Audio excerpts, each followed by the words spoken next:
Good morning friends. View थोडा different दिसतोय का? स्टोरी सांगते. मग मस्त आवरल्यानंतर तुमची दीदी 1.5 तास रस्त्याच्या कडेला उभी होती आणि मग माझा धुरंधर नवरा मला घ्यायला आला मीटिंगवरून आणि 9:30च्या पिक्चरच्या शोला आम्ही पोहोचलो 11:30 वाजता. असो, धूफ धूफ वाला सीन तरी मिस नाही झाला. मस्त मूवी एन्जॉय केला.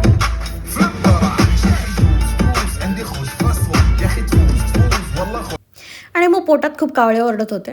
तिथेच हादडलं, हे माझे जिजू. आणि पिक्चर झाल्यानंतर मध्यरात्री मी, माझे पप्पा आणि ताई घरी गेलो. जिजू आणि माझा नवरा आले नाही ह्याचं कारण आहे ही पोरगी. माझी ताई थिएटरमध्ये फोन विसरून आली. मध्ये दोघंजणं फोन आणायला गेले आणि ही माझी कॅमेरा कॉन्शियस ताई. मस्त चहा बनवला मध्यरात्री आणि मग चाय पे चर्चा, लाईफ, पिक्चर, लग्न, सगळ्या गोष्टी डिस्कस झाल्या आणि 4 वाजता आम्ही झोपलो. असा होता माझा आजचा दिवस. Thanks for watching. मिळते, बाय.